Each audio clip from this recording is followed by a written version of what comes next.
Hey guys! Do you want to know about top 10 most dangerous roads in the US? Well, in this video, we're going to talk about top 10 most dangerous roads in the US. Welcome to my YouTube channel.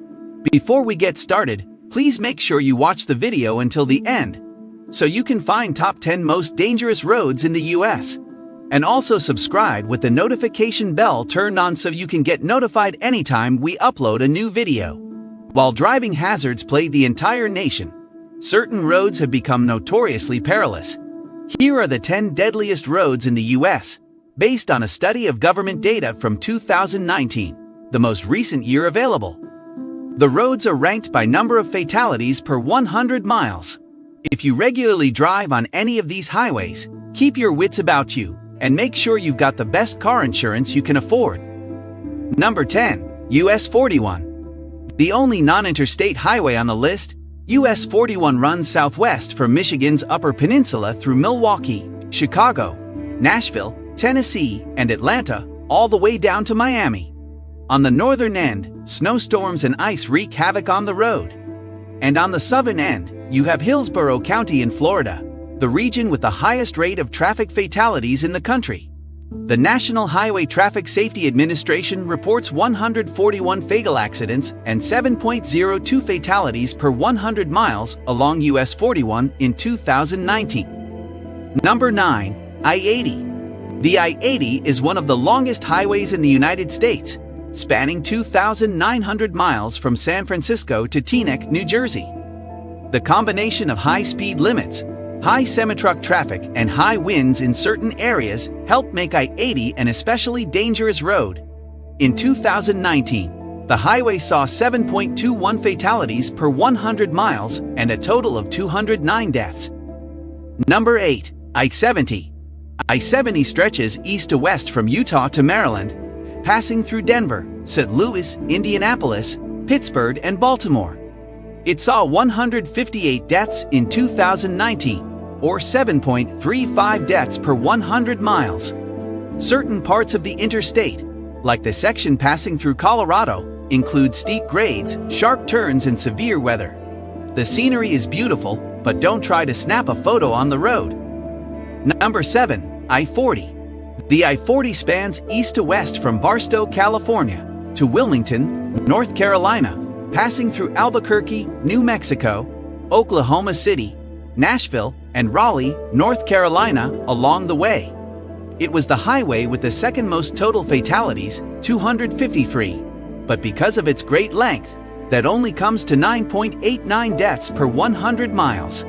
It's been ranked one of the most dangerous highways in almost every state it passes through due to the sheer number of drivers who use it, especially during the summer. Number 6. I-15. Interstate 15 meanders from Sweetgrass, Montana, through Salt Lake City, Las Vegas, and Los Angeles all the way down to San Diego.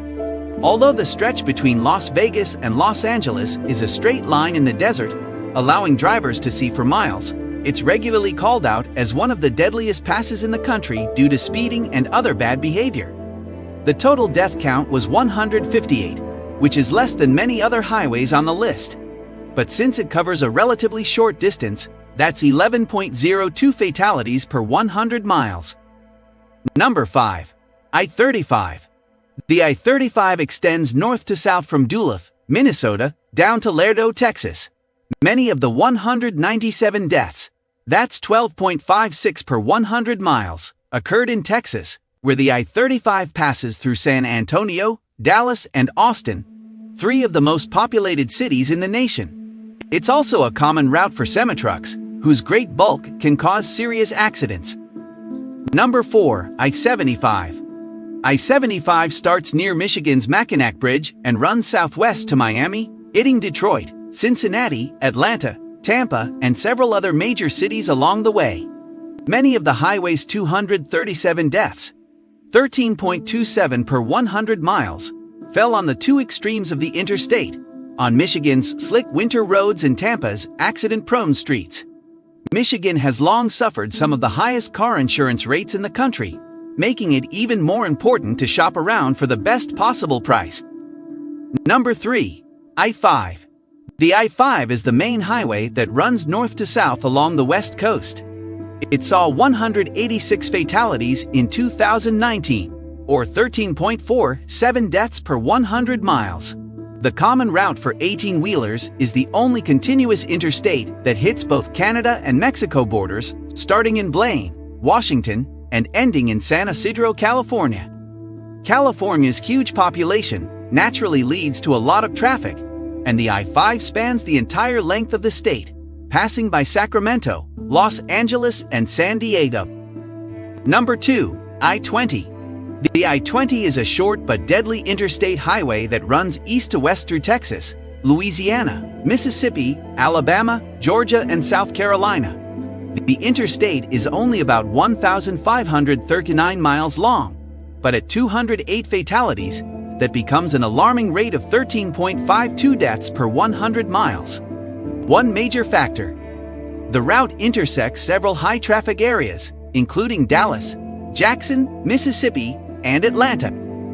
Number 1. I-95. Interstate 95 starts at the Canadian border in Maine, passing through Boston, New York City, Baltimore, and Jacksonville, Florida, before ending in Miami. Think of it as the East Coast bookend to the West Coast's I-5. It ranks highest for both total fatalities, 284, and fatalities per 100 miles, 14.88, due in large part to harsh northeast winters and a flurry of crashes along the east coast of Florida. How to protect yourself. Even if you don't regularly drive on one of these 10 roads, deaths are up across the country, with an estimated 20,160 people killed in the first half of 2021, according to the U.S. Department of Transportation. That's up 18.4% year over year, making it the biggest jump on record. You'll want to do whatever you can to reduce your chances of getting in a wreck.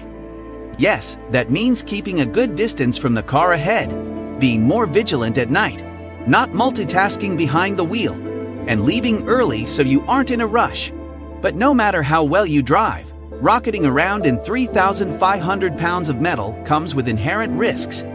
That's what car insurance is for. In some states, minimum coverage won't help you much if you get into a serious accident. You don't want to come up short if someone totals your car or if you accidentally injure another driver. Upgrading your coverage might sound expensive, but if you haven't compared rates in a while, you could already be overpaying by as much as $1,100 a year. By using a quote comparison site to find lower prices, you may be able to boost your coverage and still come out ahead on your monthly bill.